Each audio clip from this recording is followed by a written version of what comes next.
Let me tell you something about the worst winter of my life. And I don't mean the weather, though that was genuinely terrible too. I mean the kind of winter where you're standing in your doorway at 6 in the morning, watching snow pile up against your front door, feeling a draft so sharp it could cut glass. And the one thing you want to do, the one simple, sensible, completely harmless thing, gets shut down by a woman who seems to have dedicated her entire existence to making your life miserable. That woman's name was Lorraine Fairbanks, and if you've never had the distinct pleasure of meeting someone like Lorraine, consider yourself among the luckiest people alive. My name is Chris Hayes, and I've lived in the Maplewood Ridge community for going on 6 years now. It's a decent neighborhood. Good houses, mostly good neighbors, tree-lined streets that look postcard pretty when the snow comes down right. The HOA here is called the Maplewood Ridge Homeowners Association, and for the first few years, I barely noticed they existed. They collected their dues every quarter, I paid them on time, they occasionally sent out a newsletter about gutter cleaning and approved paint colors, and that was the extent of our relationship. It was, in a word, fine. Then Lorraine Fairbanks became HOA President, and nothing was fine anymore. She'd always been on the board. I knew her vaguely as the woman 3 blocks over with the pristine white vinyl fence and the passive-aggressive yard signs about picking up after your dog. But when the previous president, a retired engineer named Walt Grover, moved away to Florida that September, Lorraine seized the role like a general taking a hill. Within 2 months, she'd reorganized the violation reporting system, created a new tier of fines, and instituted what she called quarterly exterior compliance reviews, which was a fancy way of saying she and her 2 favorite board members would walk the neighborhood with clipboards and photograph anything they didn't like. I had stayed off her radar mostly. I keep my yard tidy, my gutters are clean, my driveway is shoveled promptly, I've never painted anything an unapproved color. I was, by every measure, a model HOA homeowner. Then came January. The winter that year was something else entirely. We had already gotten 2 significant snowfalls by late December, and the new year opened with a cold snap that the weather people were calling historic. It wasn't just cold, it was the kind of cold that gets inside everything. The kind that makes old houses creak and groan, and reveal every gap, crack, and worn seal they've been hiding. The temperature dropped to single digits one week and then swung back up to the mid-20s, then dropped again, and that freeze-thaw cycle made everything worse. My heating bill in December nearly made me choke. My January bill would eventually turn out to be even worse. The problem with my front door was not new, exactly. The house was built in the late 90s, and while it had been well maintained, the front door was original. It was a solid door, good wood, but the weather stripping around it, that foam and rubber seal that keeps the outside air outside, had seen better days. I'd replaced it once about 3 years prior, but weather stripping doesn't last forever, especially when you're slamming through a door in mittens and snow boots for 6 months of the year. By the start of that January, I could feel a distinct cold draft curling around the door frame when the wind picked up, and when the temperature dropped below 10 degrees, that draft was not subtle. It was a cold, mean little stream of air that worked its way under the door and across my entryway floor. I'd done some reading, consulted a couple of home improvement forums, watched some YouTube videos, talked to my neighbor Dave, who knew a lot about this stuff. The solution I landed on was simple. I wanted to add a second layer of weather stripping, an additional foam and rubber seal installed on top of the existing one to double up the protection. It's a technique that works. The existing seal was doing its job partially, but with the gaps that had opened up over time, a second layer would close those gaps and stop the draft. The materials cost about $30 at the hardware store. Installation takes maybe an hour. It's entirely invisible from the outside because it sits in the door frame channel, hidden when the door is closed. You would never know it was there unless you opened my door and looked closely at the frame. Here's the part where it gets insane. Maplewood Ridge HOA had a rule, and I don't mean a reasonable rule. I mean the kind of rule that makes you question whether the person who wrote it had ever experienced real life. That any modification to the exterior structure of the home or any exterior-facing component required prior written approval from the HOA board. Now, I knew about this rule. It was in the CC and RS, the covenants, conditions, and restrictions document I'd signed when I bought the house. It was written for things like adding a deck, painting your house a different color, installing a satellite dish, or, I don't know, building a second story. I had never in 6 years imagined it would apply to weather stripping, but I was not going to be sneaky about it. I was going to do this right. I submitted an application for exterior modification, just like the HOA handbook said. I described exactly what I wanted to do. Add a second layer of foam rubber weather stripping to the interior channel of my front door frame, visible only when the door is open, not visible from the street, using materials identical in color to the existing weather stripping, for the sole purpose of improving insulation during cold weather. I submitted it via the HOA's online portal on January 7th. I included product specifications, a photo of the door frame showing the existing weather stripping, and a brief note explaining that the draft was causing my heating bills to spike and was a practical comfort and efficiency issue. I figured it would be approved without a second thought. I mean, I'd seen people get approval for garage door replacements in under a week. This was a strip of foam in a door frame channel. The response came back on January 11th, 4 days later, and it said, "Application denied." Just those 2 words, and then a signature line that said Lorraine Fairbanks, President, Maplewood Ridge HOA. There was no explanation, no cited rule, no suggestion for what I might do differently, just application denied. I stared at that email for probably 3 full minutes before I picked up my phone and called the HOA's contact number. Nobody answered. I left a message. I called again the next day. Nobody answered. I left another message. On January 13th, I received an email from Lorraine Fairbanks herself. The email was about 3 paragraphs long, and the gist of it was this. The board had reviewed my application and determined that the proposed modification was inconsistent with the community's commitment to maintaining standardized exterior appearances, and that the addition of weather stripping layers could set a precedent for unauthorized alterations to door and window seals across the community. She also, and this is the part that made my jaw drop a little, noted that the board was concerned that non-standard weather stripping profiles could affect the visual cohesion of front facades as viewed from the street. I want to repeat that. She was concerned that weather stripping hidden inside my door frame, visible only when my front door was open, matching the existing material in color and profile, would affect the visual cohesion of front facades as viewed from the street. I walked to the end of my driveway. I stood there in my coat and boots in about 8 inches of packed snow, in 12-degree weather with the wind coming off the open field to the north. I looked at my front door from the street. I could not see the weather stripping. I could not even see the door frame particularly clearly, because it was recessed under my front porch overhang. You would need binoculars and a specific interest in my door gap seals to have any opinion at all about my weather stripping from the street. I went back inside, sat down, and started doing research. I pulled up the full text of the CC and RS. I read the definition of exterior modification 3 times. The document defined it as any visible alteration to the exterior facade, roofline, landscaping, driveway surface, or structural addition to the home. The key word there was visible. My weather stripping was not visible. It was in a door frame channel. This was not remotely close to a visible exterior modification, and Lorraine Fairbanks knew it. I also noticed something else while I was reading.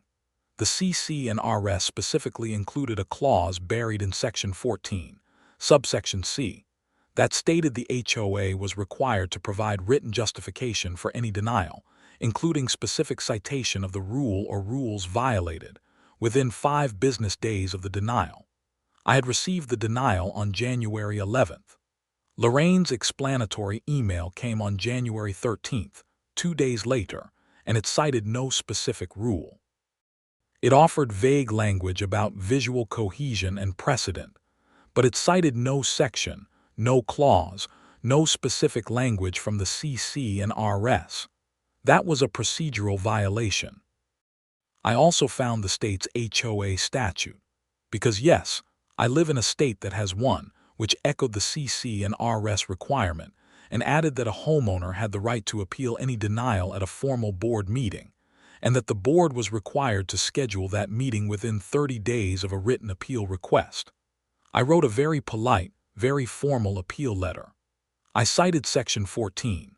Subsection C, I noted that the denial lacked the required specific rule citation. I requested a formal appeal hearing. I sent it via the online portal and also via certified mail to Lorraine's listed address as board president. 3 days passed. No response. Meanwhile, the weather was getting worse. A new storm came through on January 16th and dropped another 7 inches. I was now shoveling my driveway twice a day to stay ahead of it, burning through propane faster than I'd like to think about, and dealing with that draft every single time I came through my front door. The heating system was running almost continuously. I tracked my energy usage on the utility app and could see the consumption creeping up week over week. I started keeping a log. Here is where my neighbor Dave Pelton enters the story more prominently, because Dave was the kind of neighbor who actually paid attention to what was going on in the neighborhood.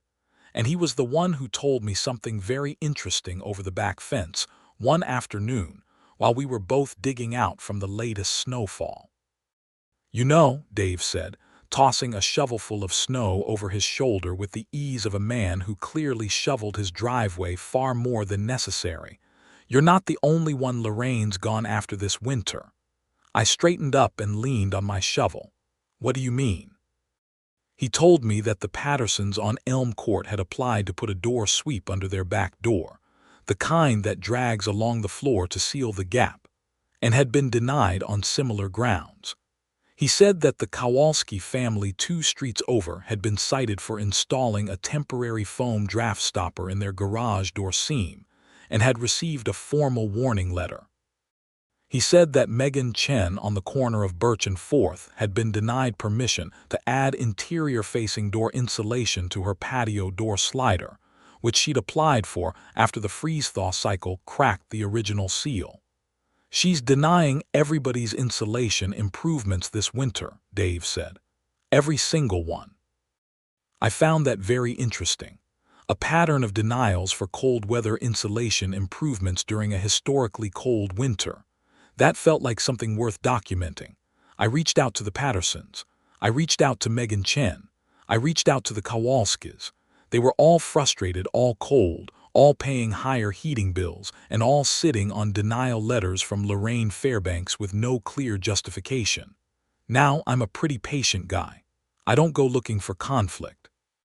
But I do have a methodical streak, which comes from years working in logistics, where documentation and process are everything. When I see a pattern, I document it. When I see a procedural failure, I note it. When I see someone abusing a system, I start building a case. By January 23rd, I had a folder on my computer labeled Maplewood HOA Weather Insulation Denials that contained 14 separate documents: the original application, the denial, the appeal letter, the certified mail receipt, screenshots of the relevant CC and RS sections, printouts of the state HOA statute, and correspondence with 4 other homeowners who had been denied similar requests. I had a log of my heating costs showing a measurable increase, coinciding with the temperature drop and the continued presence of the draft. I had a note from my HVAC technician, who I'd called for a routine winter check, confirming in writing that additional weather stripping would improve efficiency and that the current ceiling was below optimal for the conditions. I had not yet received a response to my appeal. On January 24th, I sent a second appeal letter. This one was a little less polite.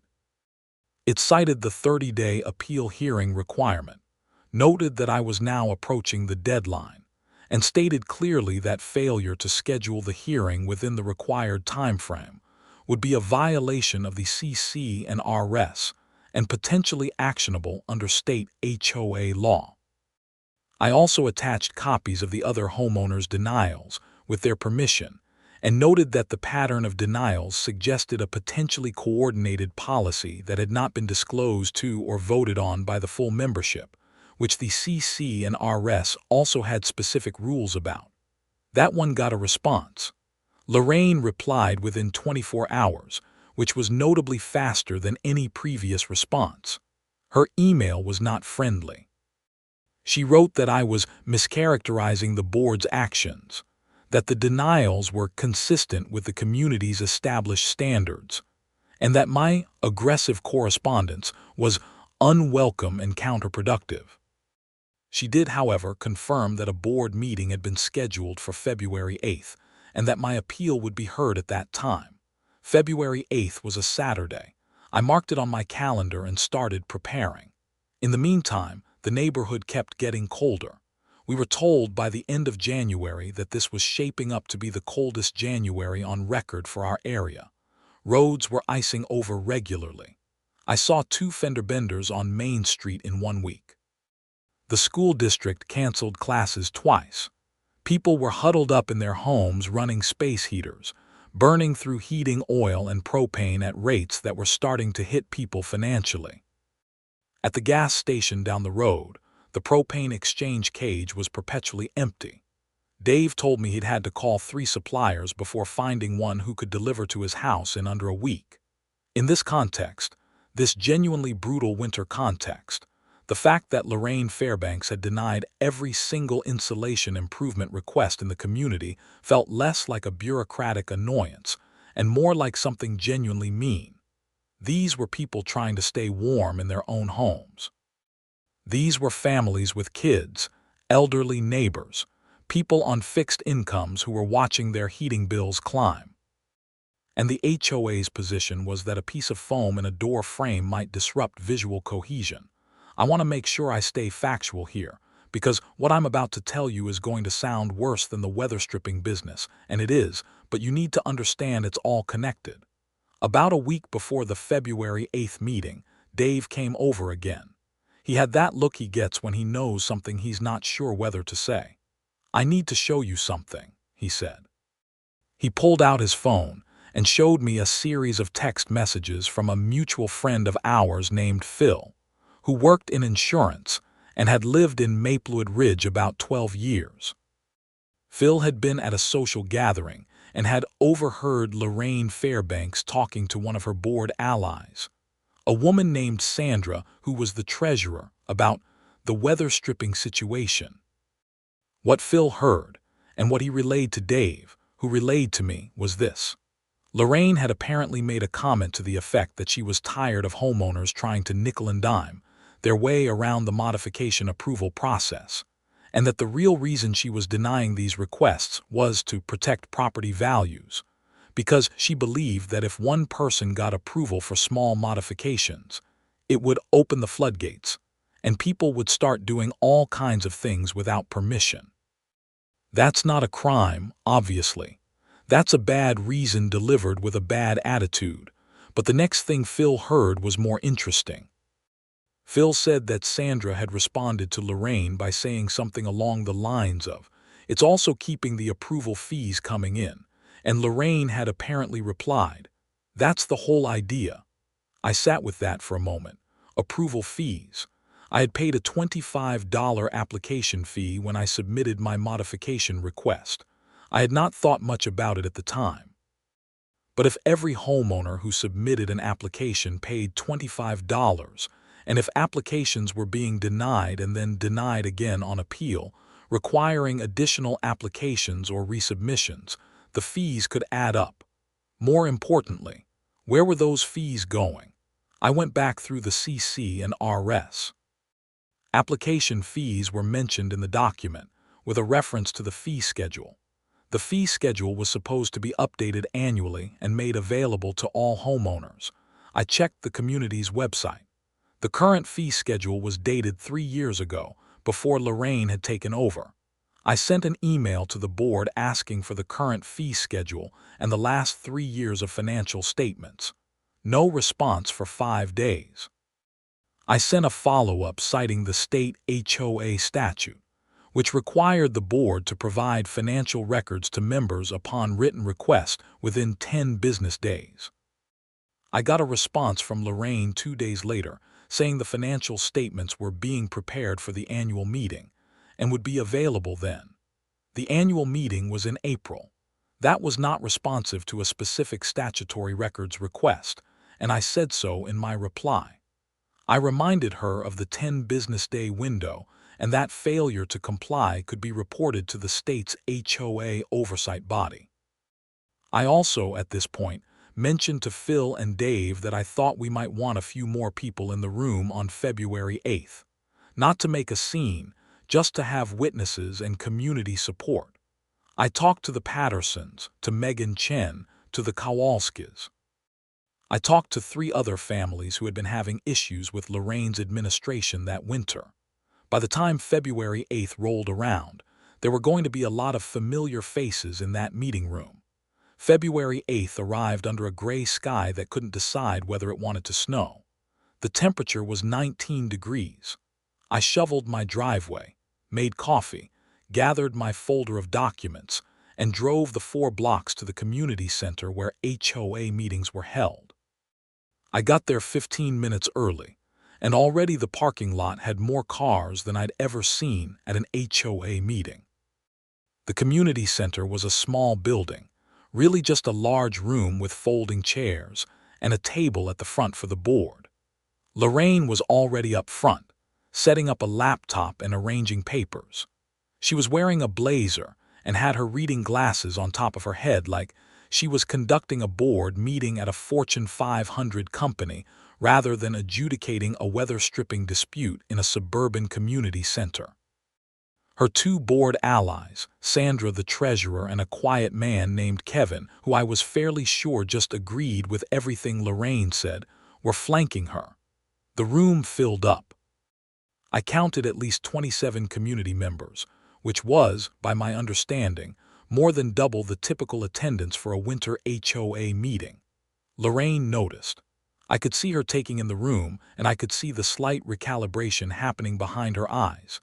She called the meeting to order at 10 o'clock and ran through the standard agenda items first. Snow removal contract update fine. Salt and sand usage for community paths fine. Budget update, interestingly, this was brief and she moved through it quickly, which I filed away mentally. And then we got to the appeal. Lorraine introduced my appeal as the first item under new business, described it in one sentence. A homeowner is appealing the board's denial of an application to add weather stripping to a front door, and then asked me if I wanted to speak. I stood up. I had prepared what I was going to say, and I'd kept it calm and factual. I started by describing the situation, the cold weather, the draft, the heating costs, the simple and effective solution I'd proposed. I passed around printouts to the homeowners in the rows behind me, copies of my application, copies of the denial, copies of the relevant CC and RS sections. I read aloud the definition of exterior modification from the CC and RS, specifically the word visible. I asked the board to explain how a modification that was not visible from the street or from any exterior vantage point could qualify as an exterior modification under the community's own governing document. Lorraine started to respond, but I held up one finger politely and said I wasn't done. A few people chuckled. Lorraine's expression tightened. I then pointed out the procedural violation. The CC and RS required specific rule citation in a denial, and my denial had contained none. I cited Section 14, subsection C by number. I stated clearly that the denial was procedurally defective on its face and should be overturned on that basis alone. Then I mentioned the pattern. I invited the Pattersons, the Kowalskis, and Megan Chen to stand up, which they did, and I briefly described each of their situations.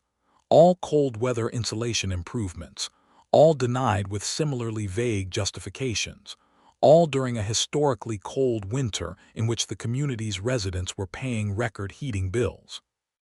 There was a murmur in the room that I can only describe as the sound of a crowd, recognizing that something they'd individually experienced was actually part of a larger pattern.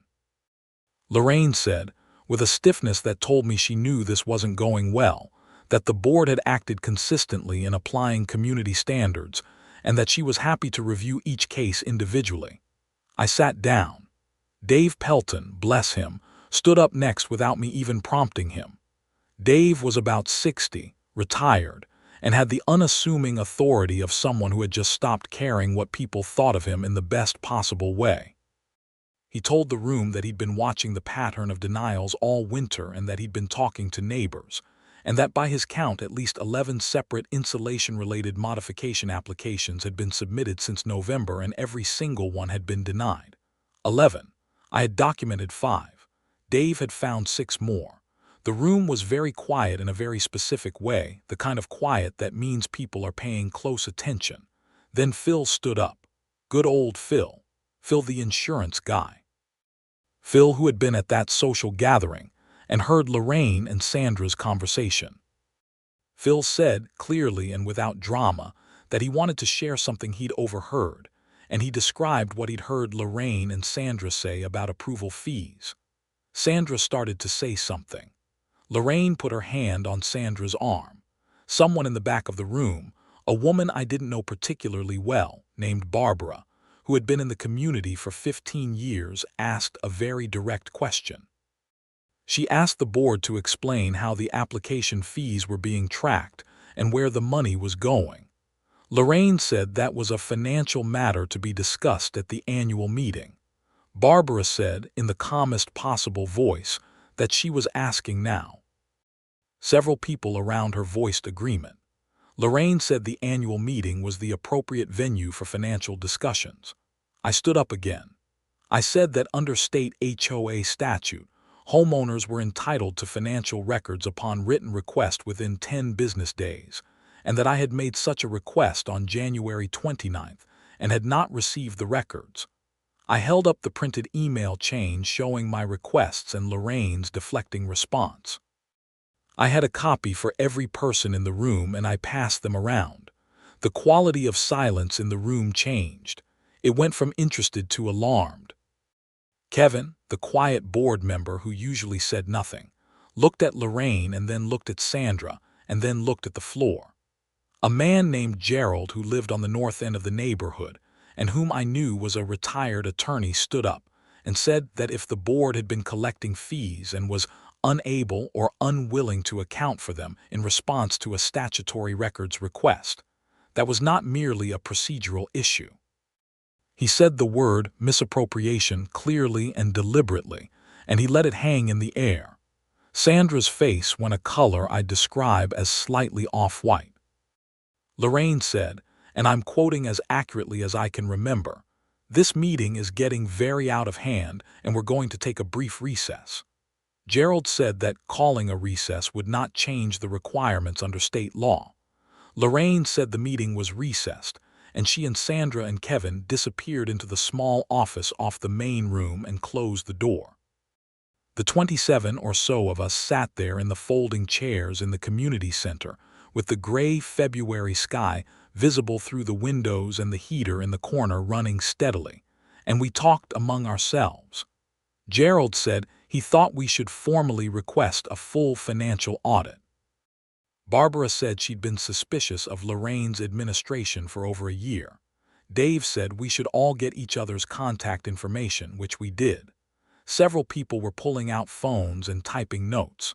About 10 minutes later, the door to the office opened and the 3 board members came back out. Lorraine looked composed, but it was the composition of someone who had just been told difficult information and was deciding how to handle it. She sat down at the board table and said, in a voice that had lost most of its earlier authority, that the board had decided to grant my appeal.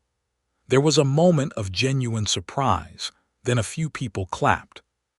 Lorraine continued, somewhat mechanically, that the board was also going to review the other pending insulation-related applications, and that denials that lacked specific rule citations would be re-evaluated. She did not acknowledge that this was a systemic issue. She presented it as a routine correction. But the room knew what it was. On my drive home from the meeting, with my folder of documents on the passenger seat and a satisfying kind of tired feeling setting in, I stopped at the hardware store and bought the Weatherstripping. $32 for a high-quality foam rubber adhesive-backed roll, more than enough for my door and then some. I got home, changed into comfortable clothes, pulled on my work gloves, and spent about 45 minutes carefully cleaning the door channel, measuring, cutting, and applying the second layer. When I was done, I opened and closed the door a few times. The seal was tight. The gap was gone. I stood in my entryway and I couldn't feel the draft. It sounds minor when I describe it that way. It was a strip of foam rubber in a door frame. But standing there in the quiet of my house, with the heat running steadily and no cold air sneaking in around the edges, after weeks of fighting for the right to do this completely harmless thing, it felt genuinely good. The next morning I got up early and shoveled my driveway. The sky had finally decided to snow, and there was a fresh 2 inches on everything, and the neighborhood looked clean and white and quiet. I waved to Dave, who was clearing his own driveway across the street. He gave me a thumbs up. I gave him one back, but the story wasn't quite finished. Gerald, the retired attorney, had been busy since the meeting.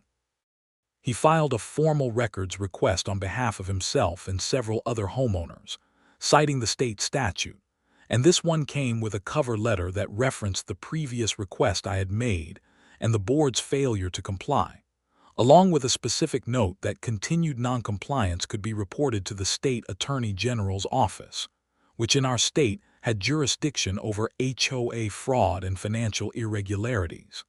That got a response. Within 3 days, well within the 10-day window, the board provided financial records. What was in those records was, to put it gently, illuminating. The application fees, the $25 per application fee that every homeowner paid, were supposed to go into the community's operating fund and be documented in the monthly financial ledger. Over the course of Lorraine's administration, roughly 8 months, the records showed that application fees had been collected, but that the amounts deposited into the operating account did not match the number of applications processed times $25. The difference was not enormous in absolute terms, but it was consistent and it was specific. Over 8 months, approximately $1,100 in application fees could not be accounted for. Gerald shared this with a small group of us. We sat around Dave's kitchen table on a Tuesday evening in February, with Dave's wife making coffee and the radio in the background talking about another cold front coming in from Canada. Gerald spread out the financial printouts and walked us through the discrepancy quietly and methodically. Now, $1,100 might not sound like a lot, and in isolation, maybe you could explain it away: clerical errors, categorization issues, accounting quirks. But Gerald pointed out that the state statute on HOA fiduciary responsibility was clear. Any officer of an HOA is a fiduciary, meaning they have a legal obligation to handle community funds properly and account for them accurately. A consistent, directional discrepancy, not random errors, but a pattern of collected fees not appearing in the ledger, met the threshold for a report to the appropriate authorities. Gerald also pointed out, and this is important, that HOA officers who misappropriate funds, even small amounts, are committing a crime in our state. It falls under a specific section of the fraud statute dealing with misappropriation by a fiduciary. The threshold for criminal charges is lower than people think. We talked about it for a while. Nobody wanted to jump straight to calling the police if there was an innocent explanation. Gerald said the right move was to formally request an explanation from the board in writing, Give them a short window to respond, and if the explanation was inadequate or non-existent, contact the authorities. That letter went out the next day. Signed by Gerald on behalf of 6 homeowners, citing the specific discrepancy, asking for a written explanation of how application fees were tracked and accounted for, and giving the board 5 business days to respond. 4 days later, Sandra resigned from the HOA board. She did not give a public reason. She sent a brief email to the community listserv saying she was stepping down for personal reasons and thanking her neighbors for the privilege of service. It was the most uncomfortable email I'd ever read. Lorraine did not resign. The 5 business days passed. No response to Gerald's letter explaining the fee discrepancy. Gerald filed a report with the county sheriff's office. He had all the documentation ready. The financial records, the application logs, the specific discrepancy, the timeline of the records request and the board's delayed compliance, and Sandra's abrupt resignation. He presented it all cleanly and clearly, the way a retired attorney would. The sheriff's office took it seriously. A detective was assigned. 2 days after Gerald's report, there was a knock on Lorraine Fairbanks's door that she definitely had not been expecting. A detective, not particularly dramatic about it, asked to speak with her about the HOA financial records. I want to be clear that I don't know exactly what was said in that conversation or the conversations that followed, because it became a legal matter and I wasn't in the room. What I can tell you is what I know from public record and from what Gerald told us. Lorraine was asked to explain the discrepancy. She could not provide a satisfactory explanation. The detective examined the application log against the deposit records and confirmed the pattern. Further investigation revealed that the money had been deposited not into the community operating account, but into a separate account that Lorraine had opened in the name of the HOA. She was the sole signatory on that account. The money had been used for what the investigation described as personal expenditures inconsistent with HOA purposes. In March, about 6 weeks after that February board meeting where I'd appealed my weather-stripping denial, Lorraine Fairbanks was charged with misappropriation of funds by a fiduciary, a Class C felony in our state.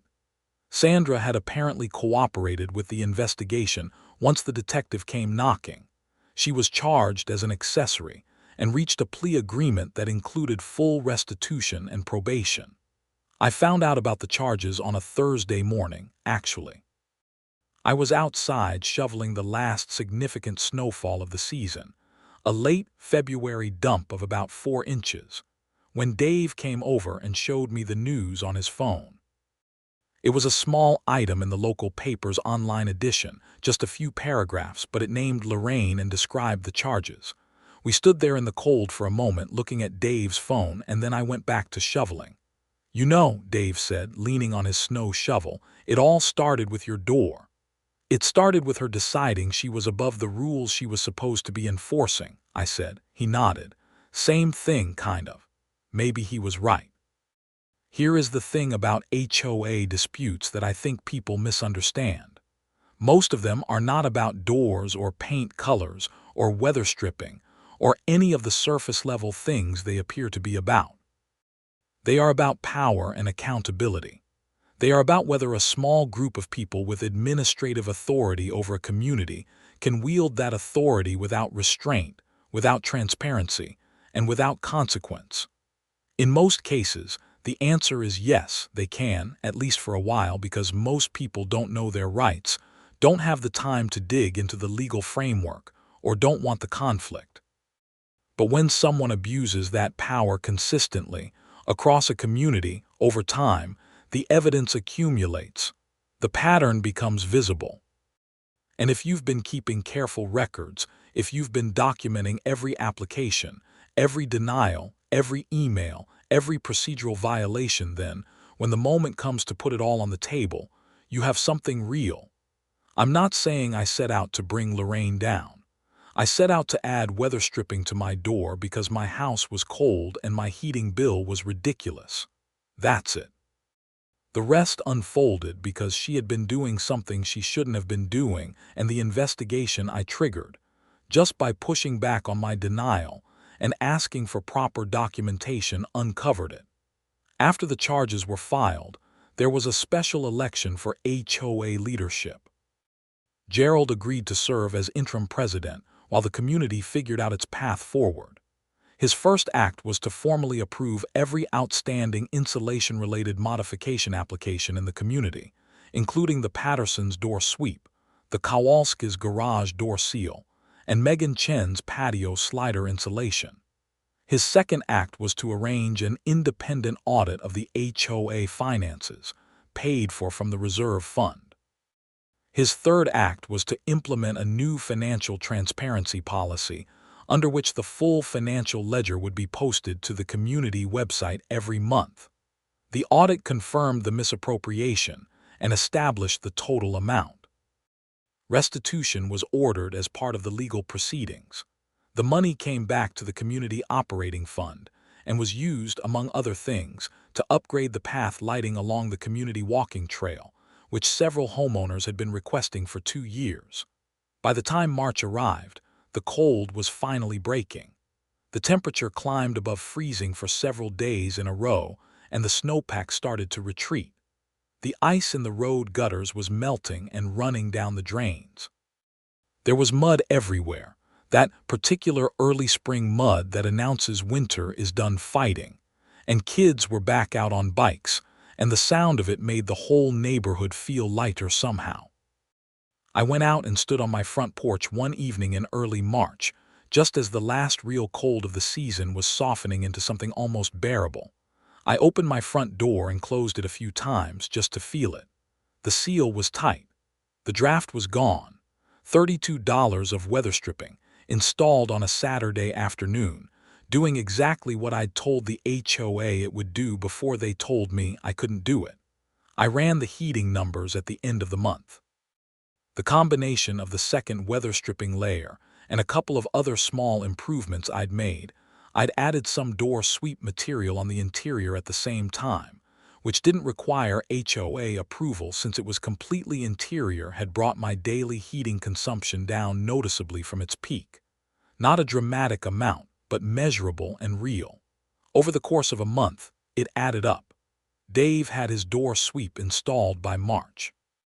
The Kowalskis finally had their garage door sealed properly and reported that their attached garage, which had previously been basically a cold box all winter, was significantly more comfortable. Megan Chen told me her patio slider no longer leaked cold air into her living room, and she'd been having to run a space heater directly in front of it every morning. The whole business got written up in the neighborhood Facebook group in a long post by Barbara, who turned out to have a very clear and engaging writing style. She described the whole arc: the weather stripping application, the denial, the appeal, the board meeting, the financial records request, and the charges. She was fair about it. She noted that most HOAs function well and serve their communities properly, and that what had happened here was the result of one person's abuse of authority, not a systemic failure of the HOA concept. But she was also clear about what had actually happened and why it mattered. The post got a lot of comments. Several were from other people in the community who shared their own experiences with denial letters and compliance warnings that hadn't made sense to them.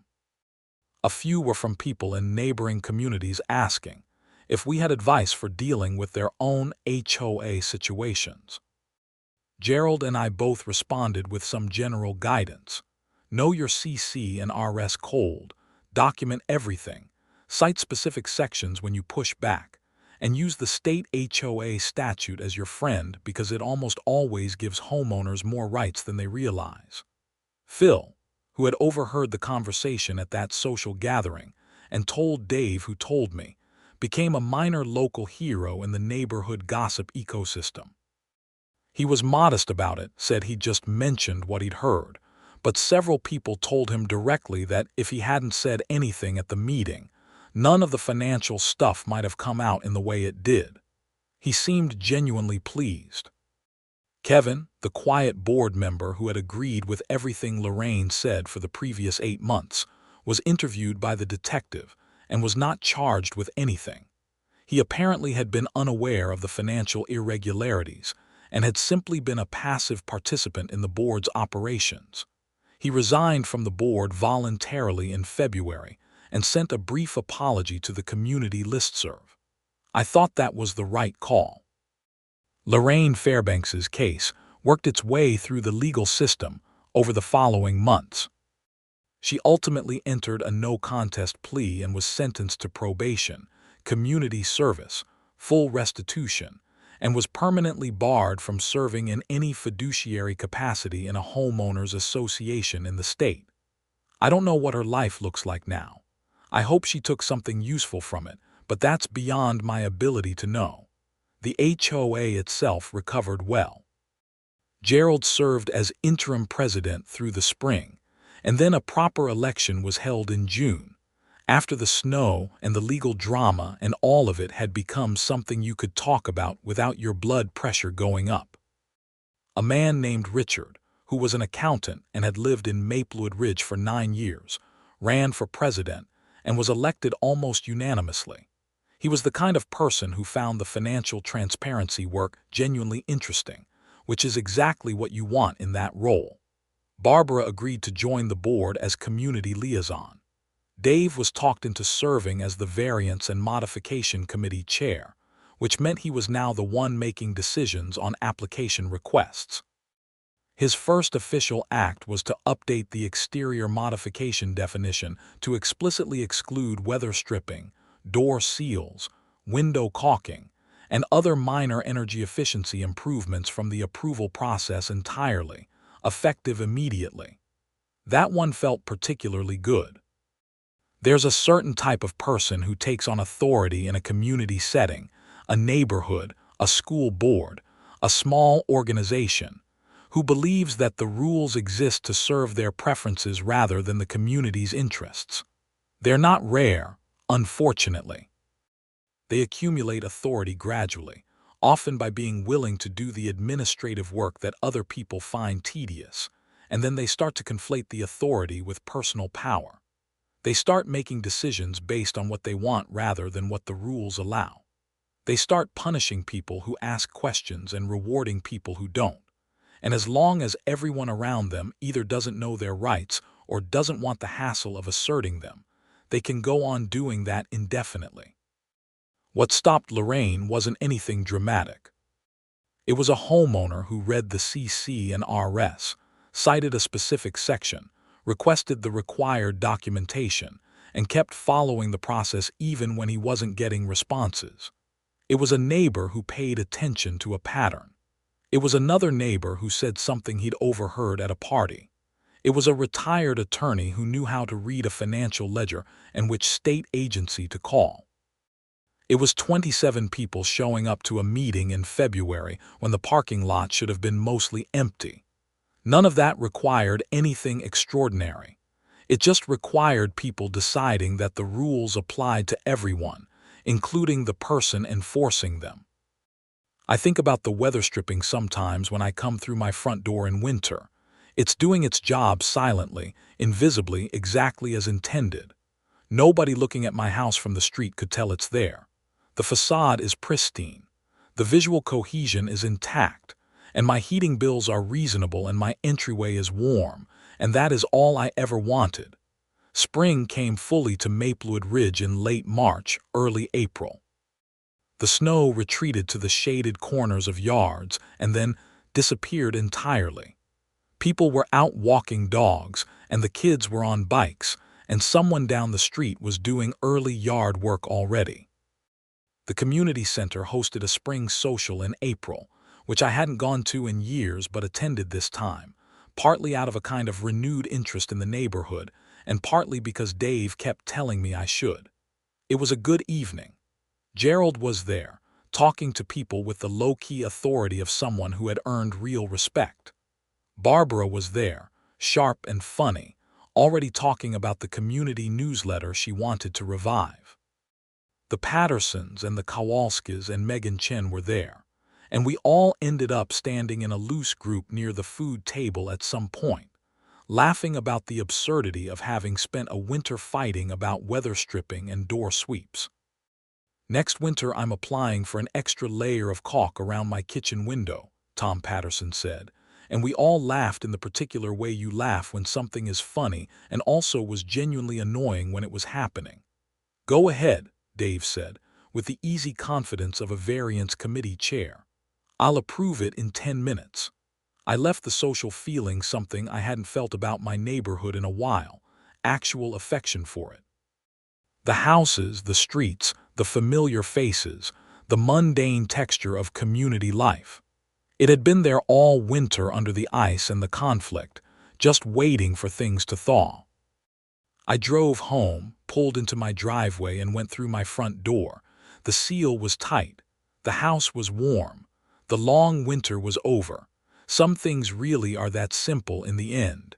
You just have to fight the right amount to keep them that way.